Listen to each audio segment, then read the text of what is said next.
Bismillah ve salatu ve selamu ala Resulillah ve ala alihi ve sahbihi ve men vala. Celaleddin Suyuti rahmetullahi aleyhinin Halifeler Tarihi namlı kitabında biz Abbasilerin 37. halifesi Musta'sim Billah'nınki hayatı bilen tanışıp çıkan. Bugün bu devirde ölüp ketken en meşhur şahslar ve büyük ellamlar hakkında toxtalamiz.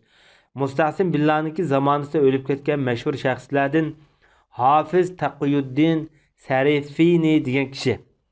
Bu kişininki asl ismi İbrahim ibn Muhammed ibn Azhar namıyla meşhur.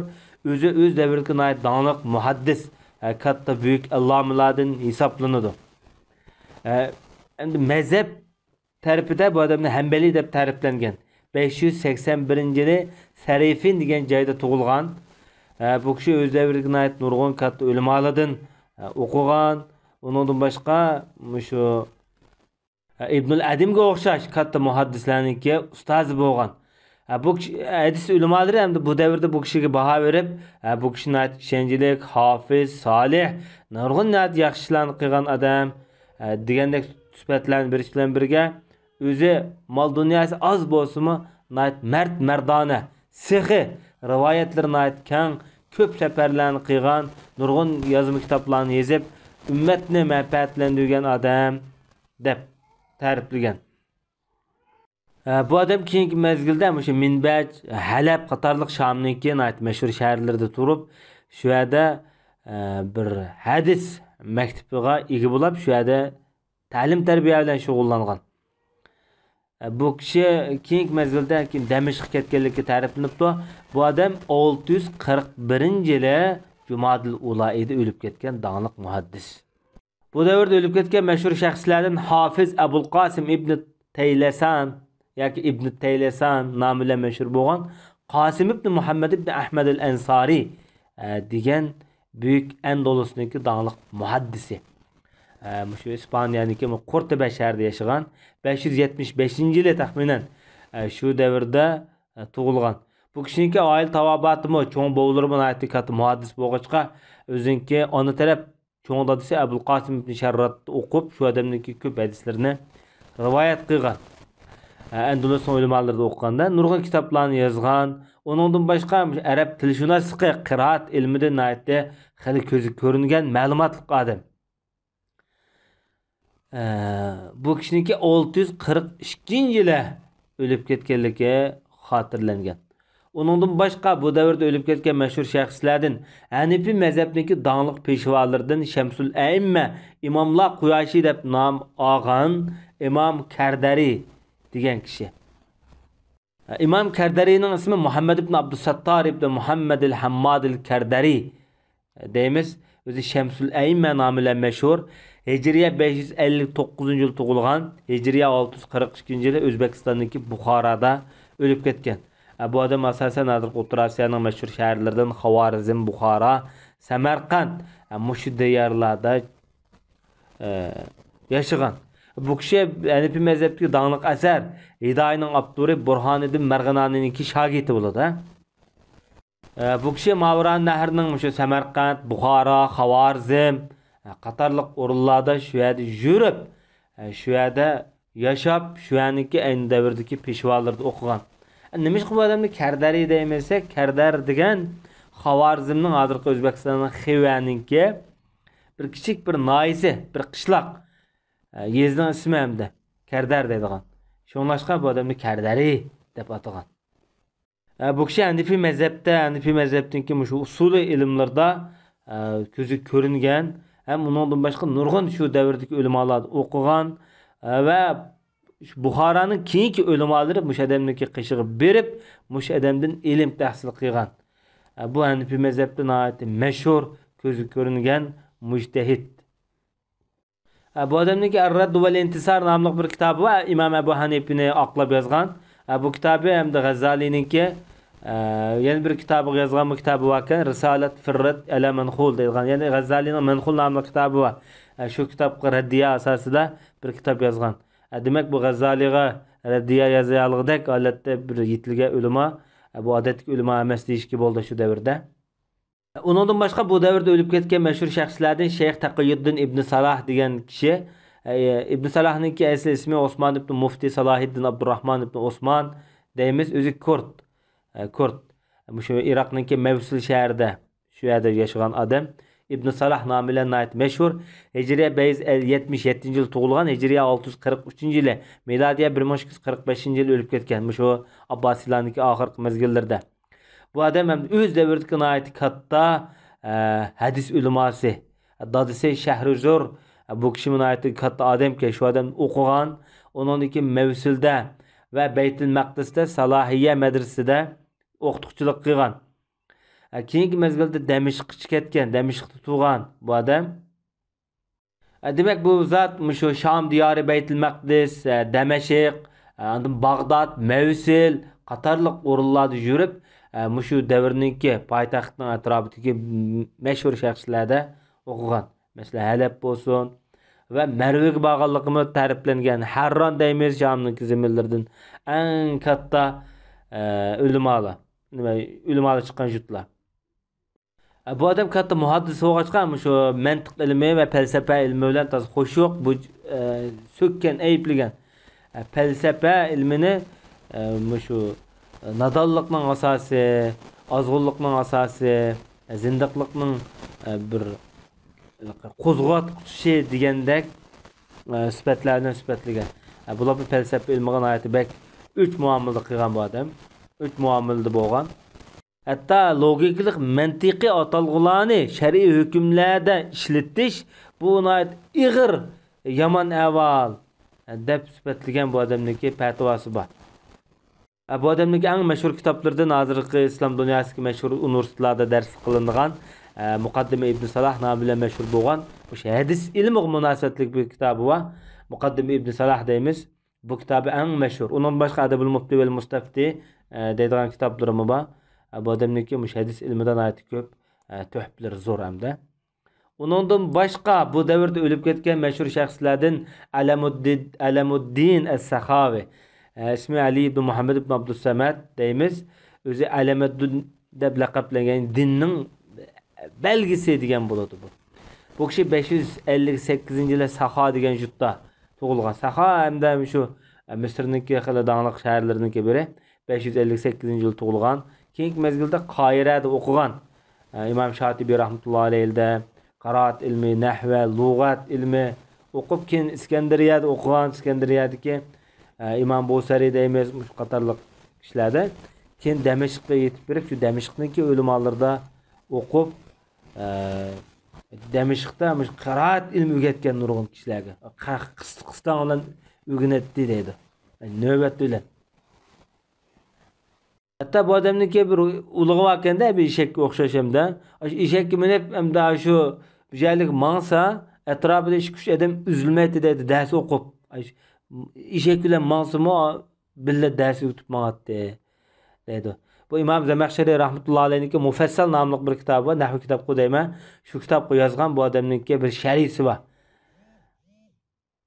Ondan İmam Shatibiyniki bir kitob va qiroat tajvid ilmida buni shariylagan. Ham Shatibiyni yozgan İmam Shatibiyda bu odam o'qigan. Bu kishi 643-yili Damashqda o'lib ketganligi xotirlangan buyuk alloma. Bu davrda o'lib ketgan yana bir mashhur shaxslardan Hafiz Muhibbuddin ibn Najjar deydigan kishi. Bag'dodniki tarixchisi bu ibn Najjar nomi bilan mashhur. Hicriye 578-yil tug'ilgan, Hicriye 643-yil o'lib ketgan. Tarixdagi eng dangliq yozuvchi, muhaddis, tarixchi. Bu kishini Muhammad ibn Mahmud ibn Hasan ibn Hibatullah nomi bilan mashhur. Bu zot ilm o'rganish uchun islom dunyosining sharqiy va g'arbiga har qanday bir dangliq shaharlar bo'lsa shu yerga berib, yezib, o'qib, ilm bilan shug'ullangan. Bu kishiniki yozgan kitoblari yomon ko'p. Bu adam Xatib Bag'dodiyninki Tarixi Damashq nomli bir kitobi bor. Shu kitobning nima? Tarixil Bag'dod deydigan. Shu kitobningki oyig'ini ulab Tarix Bag'dodning oxiri deb bir kitob yozgan. At-Tarixul Mujaddad li Madinati Salam va akhbar fazailha al-a'lam va man waradaha min al-a'lam. Bu kitobning ismi va undan boshqa Ad-Durarus Samina fi akhbar al-Madina. Bu kitobim mashhur hozirmi? Bu kitobi demak bu kishimi shu tarix ilmidan ayet zor töhbilerini koşkan büyük allame. Özün asasen yazgan kitaplarındaki cıklarını Nizamiye medresege vakf kıygan. Onundan başka bu devirde ölüp ketken meşhur şahslardan Mufassal namlı kitabının şerhisini yazgıçısı Muntecabuddin degan kişi. Bu Munteceb Ebu'l-İz Reşidül Hamazani deymiz. Demişiklarda yaşayan. Bu kişi kıraat ilmi de meşhur. Kıraat ilmi dediğimiz şu tecvid ilmi muşni maksat kılgan ha. Ondan başka. Hatta bu kişi İmam Şatibi'nin ki tecvid ilmideki kıraat ilmideki kitabını bu kişi şerhleyen ekan öz devirde. Bu allamama 643 yılı ölüp ketkenligi hatırlanıptı. Ondan başka bu devirde ölüp ketken meşhur şahslardan İbn Yaishun Nahvi degan kişi. Kunyası Ebu'l Baqa Yaish ibn Ali ibn Yaish deymiz. Muvaffaquddin el-Asadi. Bu öz devirdeki Arap tilşünaslıkdaki nayeti büyük pişiva. Hicriye 553 yıl tug'ilib, Hicriye 643 yıl, yani miladiye 1246 yılı Halep'te ölüp ketken. Halep hazırkı Suriye'nin dağınık şehri. Bu kişi şu Arap tili ve tilşünaslıkı, grammatik ilmi, serp ilmi cihetten ayette katta büyük allame. Özü Bağdatlarda berip, Bağdatlarda, Mevsillerde okugan. Nimiş ki Bağdat Mevsillerde bardı bu devirde diye vaqtida, ayın devirde bu İslam dünyasının payitaxtı. Bu payitaxt degenge nurgun katta ulamalar yig'ildigan bir joy bu hamda. Keyingi mezgilde bu Bağdatdan qaytib kelgandan keyin shu Halep shahriga kelib, Halep'te shu qiraat ilmi bilan, ta'lim tarbiya ishlari bilan shug'ullanib, shu Halep'ninki ko'zi ko'ringan mashhur bir ulamasiga aylangan. Bu adamniki shu Sharhul Mufassal deydigan bir kitobi var. Bu nahv ilmida yozgan. Bu mufassalni sharhlagani yomon ko'p. Bu Mufassal fi Sunatul i'rab yoki fi San'atil i'rab degan kitob. İmam Zamakhshari rahmetullahi alayhiniki nahv kitobi. Buna ait mu'tabar kitob. Bu kitobni ko'p kishilar sharhlagan baştim dedik. Mush kishi Ibn Yaish degan kishimi buni sharhlagan ekan. Buna ait bek isil kitap ha. Bu nahv ilmini 4 kısmına bölgen. İsimlik kısmı, pillik kısmı, harflik kısmı ve ortak kısmı. Yani pil, isim, şu üçünün arasında ortak işletildiğin bazı kelimeler var. Bu işin ayrım bir yerde bab toxtup, bu kitap ne? Şu Kur'an-ı Kerim'den, hadisten, şiirlerden, nesirlerden misallarını ekilip durup bu kitap ne? Nayet zor beyitkan. Ama hamda İbn Yaish'niki mufassalni sharhlagan ma kitobi bo'lsa, bu nahv ilmida bir ensiklopiya mavsua deb sifatlangan. Buni har qanday bir talib ilmi inshaalloh izlanib o'qib, o'zining kutubxonasida saqlaydigan kitoblarniki biri. Bu davrda o'lib ketgan mashhur shaxslardan Zohid Alloma Abu'l Hajjaj al-Aqsari degan kishi, ismi Yusuf ibn Abdurrahim ibn Yusuf deymiz. O'zi Abu'l Hajjaj nomi bilan mashhur. Bu kishi Bag'dodda tug'ilgan. 642 yıllar etrafında ölüp ketken. Özü Mısırlık Sopi öz devirde. Bu adamdaki nesep kilip çıkışını Hüseyin ibn Ali raziyallahu anhu Resulullah'ın nevrisi tutaş tuğan ulemalar öz devirde. Demek bu kişininki atanisi şu Abbasiler devletinde mensep emel tutkan kişilerden bulup bu aile takvalık olan avali hali aval nayt yaxshi sehi merdana yaxshilik bilan tonilgan öz devirde. Bu kishi hamda Ayyubiylarniki oxirgi mezgillarda şu divanda emel tutgan. Kim bu ishlarni tashlab o'tib, mansabni tashlab o'tib, zoidlik ibodatga otlanib Iskandariyaga birib, Iskandariyadagi ayni davrdagi zoid so'pilar bilan uchishib, bu kishi shu tasavvuf yo'lini tanlaganligi xotirlangan. Adamniki tevhid ilim barisi yazgan bir kitabı var. Bu kitabı 1333 tane beyttin terkib topgan. Bu kitabın ayette meşhur. Bu Ebu'l Hajjaj al-Aqsari namıda Mısır'da hazır bir mescid var. Şu mescidde her yılın bu adamniki tug'ilgan kunni o'tkazdi Şaban ayının 14'ida. Bu bir bidat bo'lsa-mu, hamda xalq hozir qadar buni davomlashtirib kelganligi xotirlangan. Hamda ondan başqa bu davrda ölüp ketgan mashhur shaxslardan dağlıq grammatikşunas Ebu Ali Şelavbeyn degan kishi, Şelavbeyni namıyla meşhurken Ömer ibn Muhammed ibn Ömer ibn Abdullah el-Azdi deyilgan. Bu adam şu İşbiliyaning halkı İspaniyaniki dağlıq uleması, grammatika uleması deyilgan. Endolusninki grammatika ustozi, rais deyilibdi bu odamni. Demak, grammatika ilmida bu odam peshvo ekan. Ham qiroat ilmini nihoyat yaxshi bildigan, arab tilshunosligi jihatda nihoyat yetuk. Ham undan boshqa hadis ilmidami xili ko'rinarlik ilm salmoqi bor deyilgan. Bu odam ayni vaqtida shu Ishbiliyaning Andalusniki, shaharniki danglik ustozi. Bu kishi Ishbiliyada tug'ilgan, Andalusning hozirgi Ispaniyaning danglik shahri 562-yili tug'ilganligi xotirlanibdi. Nemishqa bu odamni Shalovbeyn deymiz. Desak, bu Shalovbeyn ayni vaqtidagi Andalus ispan tilida oq, shu ko'zi ko'k oq odamni shu ashta deydi ekan. Bu odam ishta bo'g'ashqa, shunga ya'ni ko'zi ko'k, o'zini ayt oppoq odam bo'g'ashqa ashta deb sifatlangan. O'zi navoiylik qilgan deb ayni vaqtida. Bu Navoiyniki nurg'un kitoblari bor ekan. Imom Sibaviyniki kitobiga yozgan taliqatlar deymiz, Havoshil Mufassal deymiz. Asosan ko'plari shu grammatika ilmi haqida to'xtalibdi. Bu odam shu umrining ko'p qismini o'qish va o'rgatish bilan o'tib 60 yil dars o'rgatgan deyilibdi. Shu Marokash, Andalus taraflarda. Bu oson gap emas, 60 yil dars o'rgatmak bir oson gap emas. Bu davrda o'lib ketgan yana bir buyuk shaxs Mufradat nomli kitobning avtori Ibnul Baytar degan kishi. Bu kishining ismi Ziyauddin Abu Muhammad Abdullah ibn Ahmadul Maliki deymiz. Nabbati mi deb o'simlikshunos degan bo'ladi. Hijriya 593-yil tug'ilib, Hijriya 646-yili o'lib ketgan. O'zi musulmon ulamolar ichidagi danglik dorigar, tevib odam bu. Shu o'simlikshunos. Bu odam shu ximiylik davolashni tunji o'tirib qo'ygan, shunda dori yasashda xil utuq qozongan dorigar bu odam. Bu kishi Andalus tug'ilgan, Andalusniki Malqa deydigan bir yeri bor.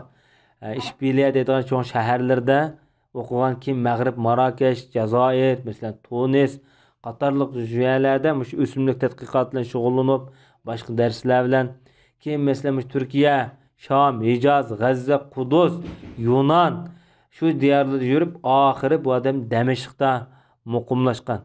Muqimlashib Damashqda o'ziniki tadqiqotni elib borgan. Bu odamniki Al-Jami' li Mufradat al-Adwiya wal Aghziya nomli bu kitobi 1400 xildan ortiq dori tizimli kirgizilgan eng mashhur dorigarlik kitobi. Bu kitobda shu o'simlik, hayvonotlar, masalan madallardan yasalgan dorilarning yasalgan turlari va aqzalari bayon qilingan. Bu kitobni bu odam Misrdagi vaqtida yozib tamom etgan. Bu kitob hamda keyin shu Yevropa, G'arb dunyosidagi doktorlarniki bir tibobat manba xarakterlik bir asarga aylangan. Endi bu odamning bunchalar bir kitobni yozishda nima turtki bo'lgan desa, bu odamning Fors tili, Yunon tili, arab tilini nihoyat yaxshi bilishi ayni davrda. Uningdan boshqa shu Galinos, masalan, Boqrat, Ibn Sina, Idrisi, Abul Abbas Nabati qatorliq shu musulmon ulamolarniki yoki islomiyatdan burungi jahiliyatga faylasuf tabiblarning kitoblarini nihoyat ko'p o'qib, bilib, shundan izlanib, hamda keyingi mezgilda bu jihatda bu odam nihoyat yetuk bir ulamo bo'lib yetilgan. Bu kishi hamda Andalusdan yenib chiqqan vaqtida 20 yoshning qarshisida olgan odam ekan, bola. Andalusda shu o'simlik ilmini o'rganib bo'lib, o'simlik tadqiqotini qilib bo'lib, shu O'rta Sharq, Mag'ribul Arabiy, Paris, Iroq, Sham, Misr, Mishalda yurib, hamma yutqi bo'lsa shu yerda o'simlik tadqiqot bilan shug'ullangan-da. Keyingi mezgilda Salohiddin Ayyubiyninki bolalarningmi xizmatini qilib, podsholarning nihoyat yaxshi esdashligiga erishgan. Afsus, bu musulmon ulamolarimiz 51 yoshda o'lib ketgan Damashqda, qabrisi Damashqda. Milodiya 1248-yili. Bu odamniki mashhur bir gapi bor. Bu gapini biz hozirgi ümmetlige mesela yaşlarımızga bir үлgü süptüde dep koyay. Konularning qilgan ishlarining hammasi yetarlik emas. Ba'zisi nayt g'umuz bir xil tushunilmaydi. Buni endi bolalarga, o'quvchilarga sunish uchun bu nayt to'g'rilab, mukammallashtirib sunish kerak. Bundan to'liq foydalanganlikka, mukammal qilgan vaqtimizda to'liq foydalana oladi degan. Demak, konunki ishning hammasi to'g'ri bo'lib ketmaydi. Har ishni bir tadqiqot bilan bilish orqali davom etish kerak degan bu bir o'rnak xarakterlik so'zi. Bu davrda o'lib ketgan mashhur shaxs Maliki mazhabidagi peshvolaridan Jamoluddin ibnul Hojib degan kishi, o'zi ibnul Hojib nomi bilan mashhur. O'zi ham Maliki mazhabining faqihsi, ham tajvid bir peshvo, qori, ham grammatikanshunos, usulshunos ulama. Hijriya 570-yil tug'ilib, Hijriya 646-yil, ya'ni milodiya 1249-yil o'lib ketgan. Bu odamning ismi Osman ibn Umar ibn Abu Bakr, yoki Ibn Hojib nomi bilan aytdi. Mashhur Ibn Hojib desa, bu mazhab ilmida xili mashhur odam bu. Bu odamni Ibn Hojib deymesek, dadisi ayni vaqtida bir ko'rt bo'lib, ayni vaqtidagi shu Salahiddin Ayyubiniki, ammasining o'g'li Amir Izziddinninki bir hojib bo'lgan ekan. Kim buni shu Qoyiraga elib kelib, Qoyirada Qur'on o'qib, shu ilm bilan shug'ullangan. Kimning bolasi esa Hojibning bolasi deb bu odamni shu Ibn Hojib degan. Bu odamning ustozlari bir-biridan aytdi zo'r. Imom Shotibiy masalan ustozi bo'ladi. İmam Busari mesela bunun ustozi bo'ladi. Mesela bu ustozlarning jiqlari mesela qiroat ilmida, hadis ilmida, fiqh ilmida büyük ulamalar. Bu kishi o'zini aytib faqih, ham munozirga ait usta bir mufti. Ham asos ko'p sondagi ilmlarda ko'zi ko'ringan. O'zi taqvo, ishonchlik, kamtar, mas'uliyatchan, sabrchan deb sifatlangan. Bu odamniki Al-Kafiya ve Şafiye namlı bir kitabı var. Hem de bu asasen yakın zamanda bu kitap neşirden çıktı. Bu kitabın ayeti meşhur. Onun başka Muhtasar Muntahas-Sul vel Emel namlı, El-Amali namlı kitabı var. Mesela bu kişi İmam Zemahşeri rahmetullahi aleyhinki Mufesselini İzah namıyla şerhedigen. Bu kitabın iş kitabı mağdur neşirden çıkan. Demek bu adamdaki kitapları bir xil yaqimliq, hem kuchlik. Onundan başqa bu davrda o'lib ketgan mashhur shaxslardan Abul Hasan ibn Dabbajin degan grammatikanshunos ulama. İsmi Ali ibn Jabir ibn Ali el-İşbili deymiz. Bu İşbiliya degan hozir shu Andalusdagi muhim shaharlardan İspaniyadagi qorilarning grammatikanshunos ulamalarning ustozi deb sifatlangan. Bu kishimi 566-yilda tug'ilgan, İşbiliyada 646-yili o'lib ketgan. Hamda shu Rimliqlar besib kirgandan keyin o'lib ketgan deb sifatlanibdi. Rimliqlar degani hozir shu ispan xristianlar ahli saliblar. Bu shu ispanlar ahli saliblar yangi besib kirgan vaqtida bu yerga shaharni egallab bo'lgandan keyin a'zolarni butun taqab, andan shu xristianlarning donglarini chelib qilgan vaqtida bu odam degan afsuslanib, chiroylar o'zgarib, bir xil shu ichidan tutildab, shuning dadida o'lib ketgan deb sifatlangan. Alloh rahmat qilsin. Endi bu davrda o'lib ketgan mashhur shaxslardan Tarixun Nuhat, ya'ni grammatikanshunoslarning tarixini yozgan Imom Qibti degan ulama. Bu kishiningki ismi Jamoluddin Abul Hasan Ali ibn Yusuf al-Qibti deymiz. Hijriya 568-yil tug'ilib, Hijriya 646-yil o'lib ketgan. O'zi Arablar ichidan chiqqan donliq tabib ham tarixchi. Bu odamni Qibti deymizsak, hozirgi shu Misrniki Said o'lkasi bor. Shu yaniki Qibti deydigan bir yesi tug'ilgan. Shunlashqa bu odamni Qibti deymiz. Keyingi mezgillarda bu odam Halabda tug'ilgan. Malik Zohirniki davrida deyilibdi. Bu adamga Vazirul Akram deb nom bergan. Chunki bu odam bu Malik Zohirniki, Zohir Beybarisniki zamonlarida vazirlik, qozilik mansib bilan shug'ullangan, nurg'un kitob yozgan ekan bu odam. Bu odamniki kitobini 50,000 dinar degan. Bu 50,000 misqal oltin bo'ladi. Bak cho'ng gap bu. Bu odam dunyoda mush kitobdan boshqa narsani yaxshi ko'rmagan. Bu odamning ya na o'zimini yo'q ekan, na xotini yo'q ekan. Halabda o'lib ketgan deb sifatlanibdi. Nayati xatlari chiroyli, Boğaçqa nurg'un kitoblarni yozganligi xotirlangan. Bu odamniki o'z davridagi nihoyat katta ulamolarni o'qigan. Bu odamning Ixbarul ulama bi axbaril hukama nomli bir kitobi va Ad-Durrus Samin fi axbaril mutayammin degan kitobi va masalan Inbahur Ruvat ala Anbahin Nuhat 3 tomlik kitobi. Tarixul Yaman.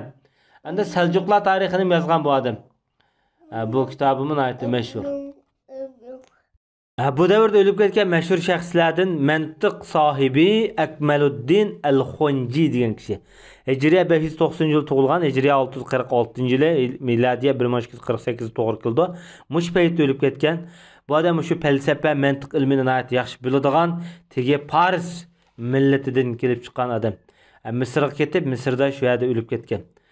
Bu odamniki Kashful Asrar an G'awamizul Afkar nomli, undan boshqa Al-Jumal fil Mantiq nomli kitobi bor. Demak, bu o'z davridagi donglik yozuvchi, faylasuf, tabiblarniki biri. Bu davrda o'lib ketgan yana bir mashhur shaxs Imom Laradi degan kishi. Imom Laradining ismi Abu Abdullah Muhammad ibn Atiq ismi bilan mashhur. O'zi Ispaniyaniki G'arnata shahriniki donglik ulamosi. Bu kishimi nihoyat nurg'un kitoblarniki avtor bo'ladi.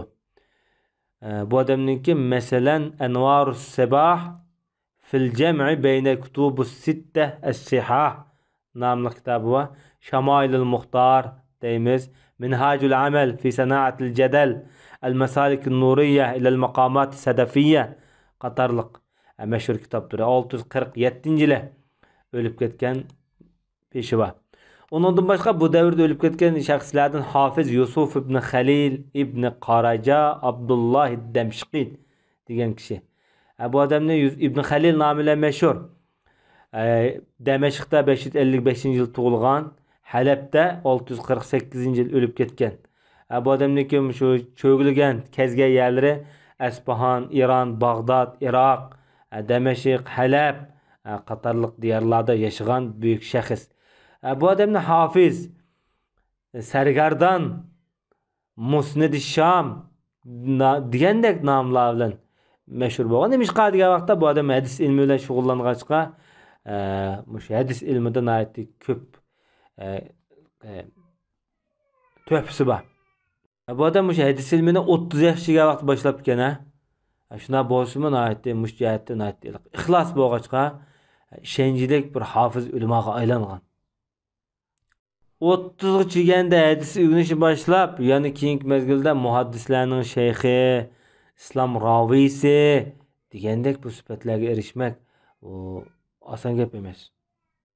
Bu davrda o'lib ketgan mashhur shaxslardan yana Buho ibn Bintul Jummayzi degan ulamo, Ibnul Jummayzi nomi bilan mashhur.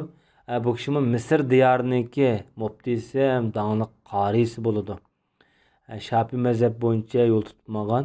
559-yili Misrda tug'ilib, kichikdan tortib Qur'oni Karimni o'qib, nurg'un shaharlarni kezib, shu islom dunyosiningki mashhur shaharlarda o'qigan. Imom Shotibiy da o'qiganligini xotirlangan. Shunga Imom Shotibiyda o'qishga bu odam shu qiroat ilmida hali mashhur deyishga bo'ladi. Ham grammatika ilmidami. Ondan başqa bu davrda o'lib ketgan mashhur allomilardan Al-Jamal ibn Amrun an-Nahvi degan kishi. Bu kishining ismi Muhammad ibn Abi Ali nomi bilan mashhur, o'zi Halablik. 596-yili taxminan shu vaqtlarda tug'ilib 649-yili o'lib ketgan.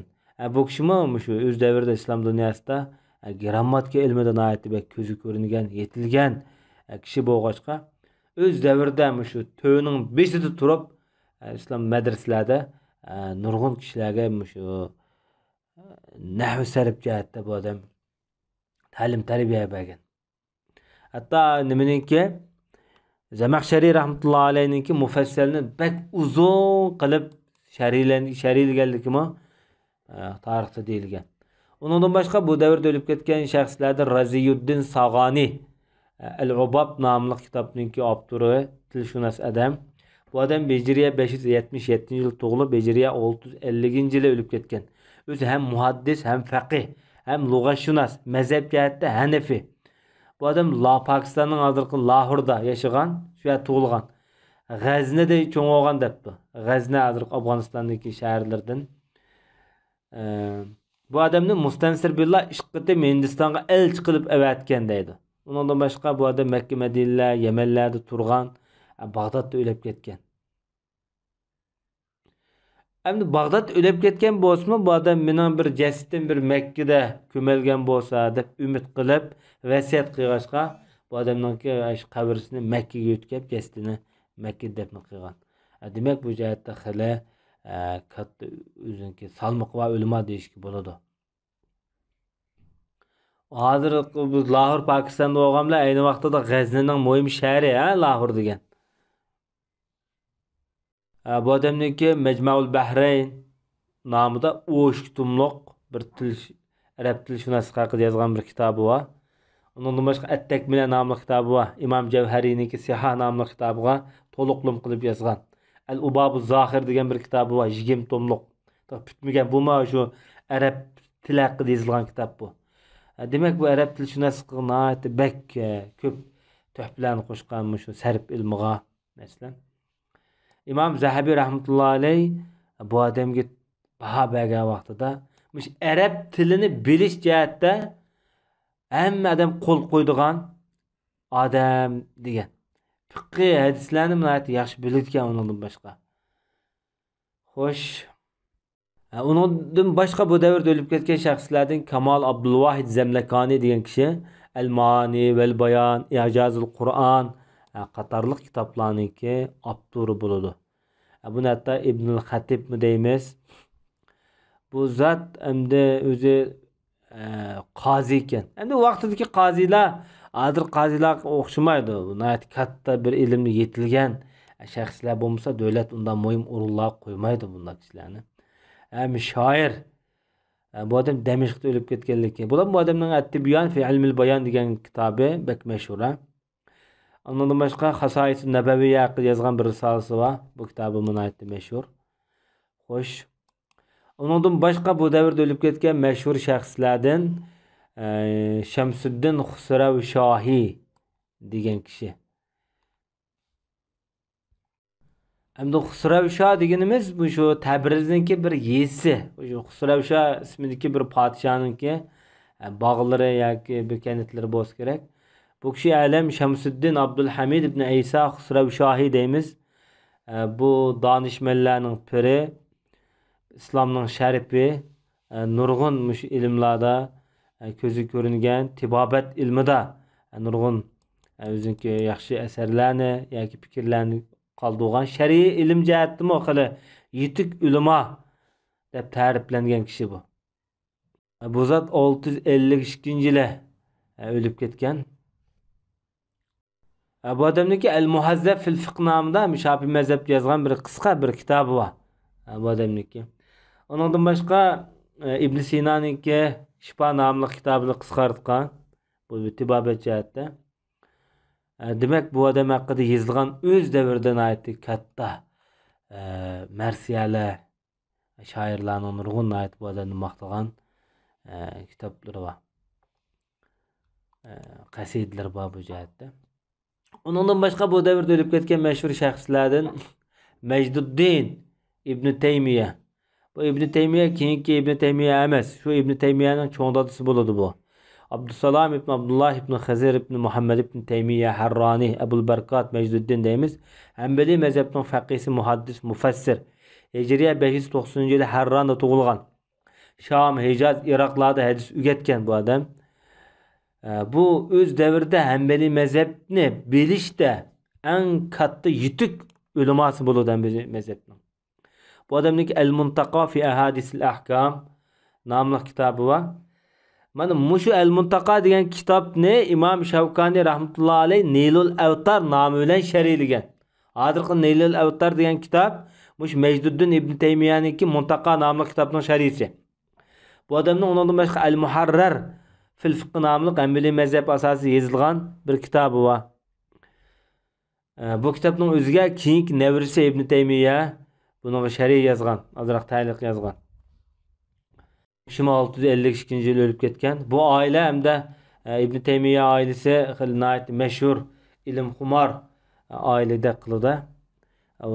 Ondan başka bu devirde ölüp ketken Miratu Zaman namlı tarih kitabının Abdurı İbn Cevzi'nin çevresi Yusuf diyen kişi. Bu kişinin Yusuf İbn Kuzgali deyimiz özü imam, vaiz, tarihçi. Ebul Muzaffer Türki. Kelip çıkış Türk ya. Bu adam 654 yıl ölüp ketken. Hem de İbnül Cevzi'nin nevirsi dep tariflengen. Bu kişi hem de bütün Müslüman ulemalardan biri aynı devirdeki çoğun dadısından anlagan, çoğun dadısı İbn Cevzi menayettik hatta ulema İbnül Asir'de okugan, İbnül Asir degan tarihçi. Bu İbn Cevzi, İbn Kayyim Cevzi emese, İbn Kayyim Cevzi'den burun Ebul Faracil Cevzi isimli bir katta vaiz ötken. Zadul Mesir fi ilmi tefsir, Seydul Hatır qatarlıq kitaplarının abduri. Mana muş adamның nevirsi bu, çevirsi. Nevirsi ya çevirsi. Nevirsi gene. Şuna bu adamni Sibit deymiz yani. Yusuf Sibit, İbn Cevzi'nin nevirsi Yusuf degan boladı. Bu adam ata boğulları Hanbeli mezhepte yetilgen kattılar bolsumu keyin mevsil giyinip gelgendin keyin ail tavabat bilen koşulup Hanefi mezhepke ötüp ketken. Bu fiqhi jihatdan ko'zi ko'ringan ulamo emas, bu 40 tomliq Mir'atu Zaman nomli kitobi bor. Bu odamniki. Bu kitob bek mashhur kitob, hozir manba xarakterli kitobda bu. Bu davrda ölüp ketken meşhur şahslardan Şafi mezhebinki çoğun peşvalardan İbn Batiş degan kishi. Bunun ismi İsmail ibn Hibetullah ibn Said. Özü mevsillik adam Irak'nınki. İbn Batiş namıyla meşhur. Bu kishi Hicriye 1257 yıl ölüp ketken. Bu Şafi mezhebinin büyük fakisi ve Müslüman ulema. Özü Irak'nınki dağınlık katlılardan. Bu adam hem de şu İmam Nuruddin Zenki'ninki devirde tug'ilgan. Mesela bayatımız gepni qilgan Ebul Faraj ibn Cevzi'de o'qigan.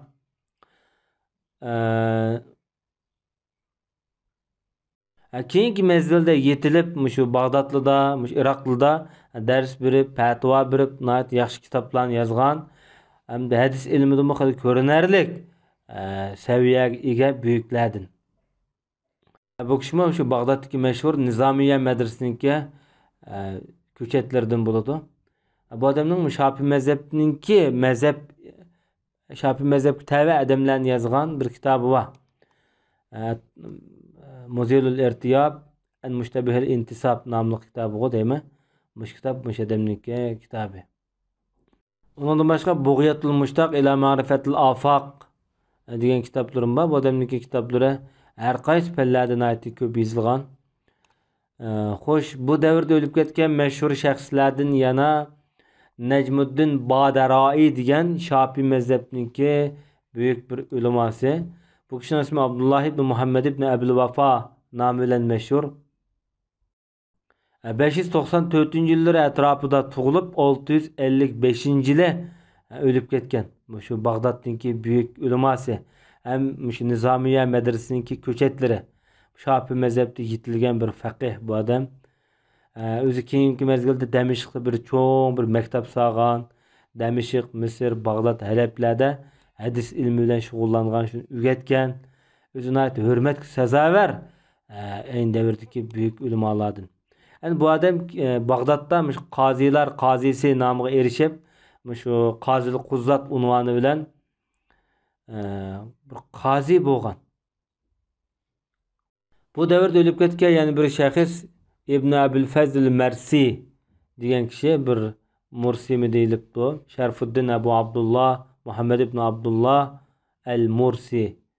Bu Hicriye 7. asırdaki şu Sünni ulemalarınınki peşvalardan hem Sünni sofizm iqimininki kattılardan.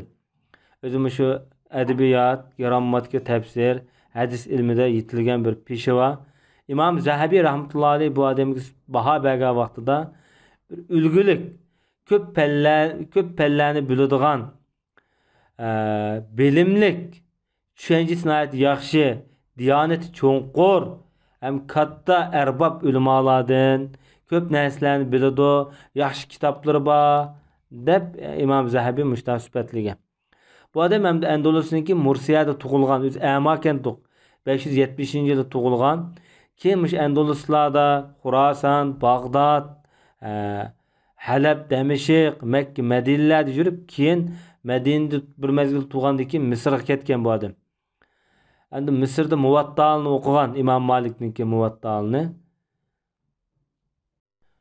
Bu adamning At-Tafsirul Kabir nomli Rayuz Zaman nomli bir kitobi bor. Ya'ni ussuzlarni qondirish degan bo'ldi buning ma'nosi. 20 tomlik kitob ekan.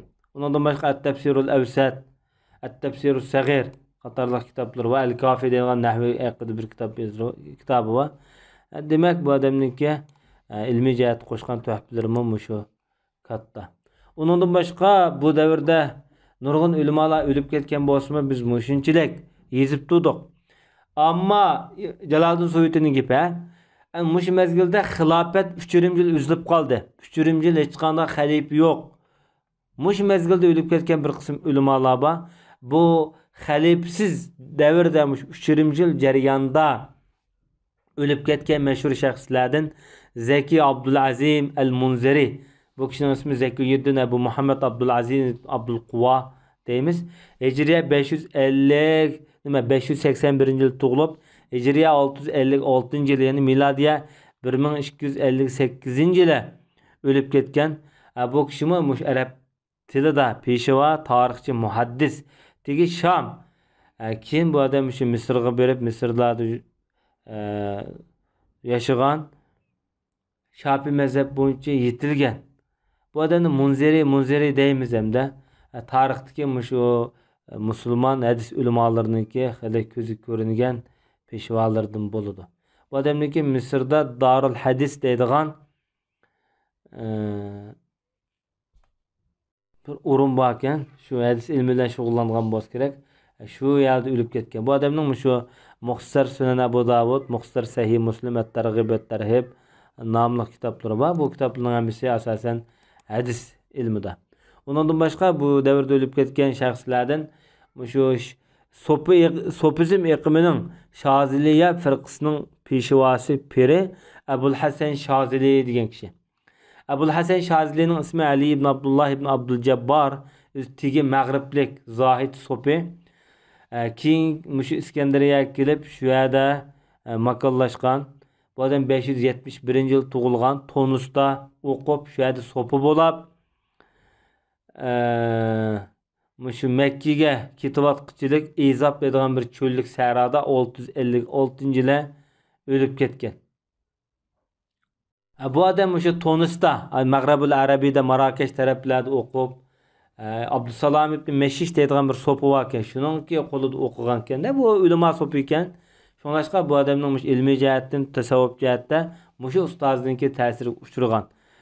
Nurg'un vaqt ibodat bilan e'tikofda yashagan, tasavvuf iqimida, fikrida xili oliy ma'lumotga ega zo'r bir qo'zg'atish kuchi bor ulamolarninki biri.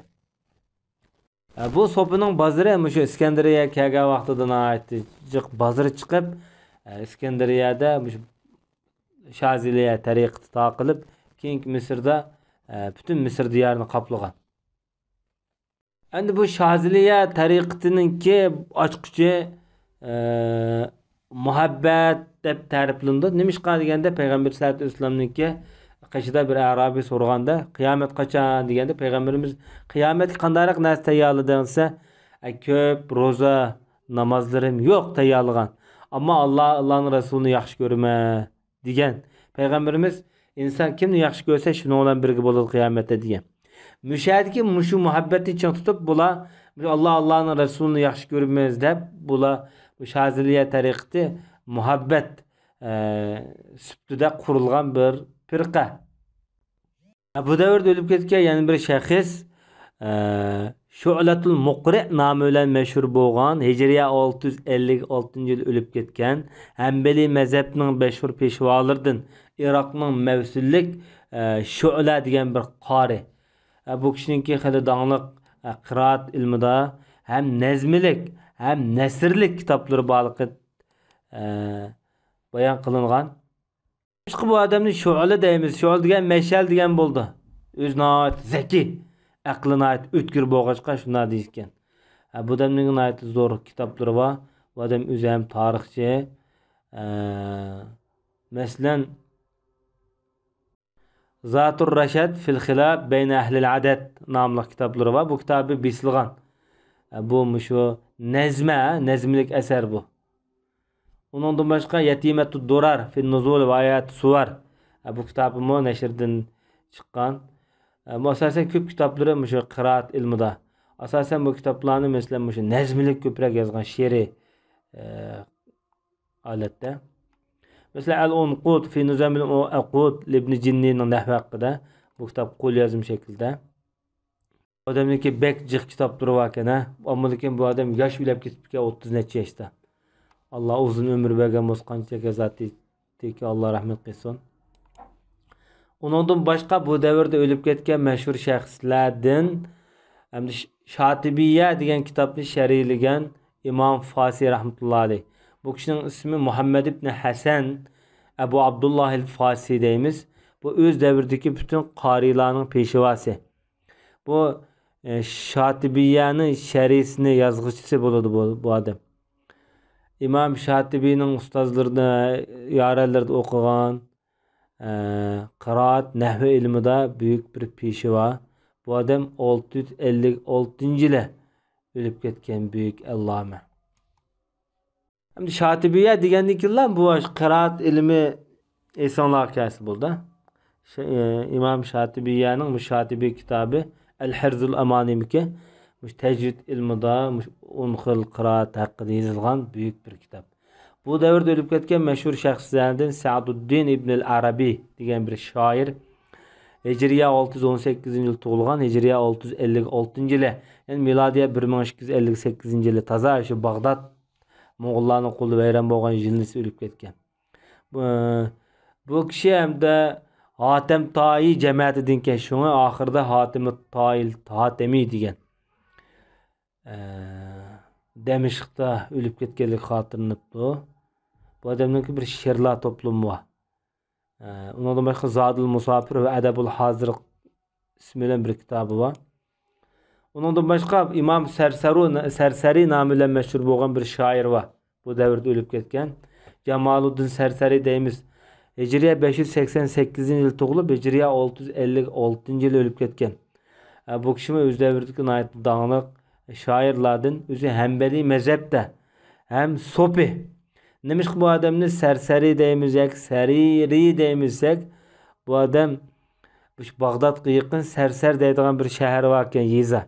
Şu yerge nispet berilip şuna degen. Bu adam nima şu Moğollar Bağdat'ı besip kirgen vaqtida Moğollarning qo'lida o'ltirilgan bir şehitken. Bir g'asida o'ltirib etkenkanda Allah rahmet qilsin. Bu Peygamber sallallohu alayhi vasallamni maqtaydigan munojatda ko'p she'rlarni yozgan kishi. Er-Ravzatul Fahira fi ahlaqi Muhammedil Mustafa Bahira nomli Peygamber sallallohu alayhi vasallamni tasvirlab yozgan bir she'rlar toplumu var. Bu adamniki 850 beytden terkip topgan. Bu adam hem de bu şeriyat yatılan talantı yok. Ondan başka öz devirde okugan nurgun ustazları var. Mesela fıkıh, hadis, kıraat. Mesela bu cihetim nati yetilgen. Ama bakırek görüngen bizge müşahadır kadar yetip gelgen tarifi şu Peygamber sallallahu aleyhi ve sellem'den maqtagan şerleri. Hatta İbn Kesir rahmetullahi aleyh Bidaye ve Nihayede bu adamga nayeti yaxshi baholanib bergan o'zi ama Hanbeli şair Peygamberimizning maqtagan yaxshi she'rlari var. Bu she'rlar nayet meşhur. Bu adamninki kitoblari, divan toplamlari bek meşhur, bek ma'ruf. Hadis fiqh o'qigan, arab tili o'qigan. İmam Cevheri'nin Sihah namli lug'at kitobini bütün yodlab bo'lgan. O'zi chaqnab turilgan, yenib turadigan zaki deb buni nayet yaxshi ta'riflagan. Endi bu kishi mush Holako Bag'dodni besib chigan vaqtida bir uyga chaqiribdi-da hamda. Holakodan bir farmon tushirib, shu Bag'doddan cho'nglarini chaqirgan bo'lsa kerak. Chaqirgandan keyin bu odam bag'ini unumabdi-ki. Bag'ini unumay uyga shu chamma toshlarni tizilib, Mo'ng'olni bostirib chigan vaqtida shu toshni itib bo'lgan, ularni yarlandırgan. Yarlandırgandan keyin bu odamni tutib, birsi shu Hasbilallam shahid qilib o'ltirib etgan. Allah rahmet qilsin. 68 yaşken şu vaqtida. Bu davrda o'lib ketgan mashhur shaxslardan Andalusdagi dаңlıq tarixchisi Ibnul Ambar degan kishi. Bu Abu Abdullah Muhammad ibn Abdullah ibn Abu Bakr yoki Ibn Ammar nomi bak mashhur. Bu odam Hijriye 658 yili, ya'ni milodiy 1260 yili o'lib ketgan. Andalusdagi Bolensiya degan yerda tug'ilgan bu odam. O'zi Nemiş İbnül Embar deymiz. Sen jığını satırken de dadısı jığını yasap jığını satırken. Şuna dadısının ki şu jığını içinden bazısı diyen bolamdı hem de bu. Şu nam bile atalgan. Endolus'un şu Bulansiya şehri hem de Endolus'un Bulansiya şehrine ehli salib İspanyollar egellagandan keyin bu adam derhal Tunus'a yetib kelib Tunus'ta yaşagan. Tunus'ta makan qilib yaşagan. Hem de Tunus'un sultanı Ebu Zekriya Hapsi bu adamni keyin o'ltirib etgan. Ba'zi bir she'rda hajv qilib ayblab qo'ygan. Bu adamniki At-Takmila kitobi Sila nomli bir kitobi va Al-Mu'jam fi at-Tarajum deb nomli kitobi va Tuhfatul Qadim al-Arba'un Durarus Simat fi Khabr as-Sibt, ya'ni Husayn ibn Ali radhiyallohu anhu haqida yozgan kitobi va hamda undan boshqa o'lib ketgan mashhur shaxslar nihoyat ko'p. Biz mushunchalik miqdorda to'xtalaylik va sallallohu ala nabiyina Muhammad va ala alihi va sahbihi ajma'in.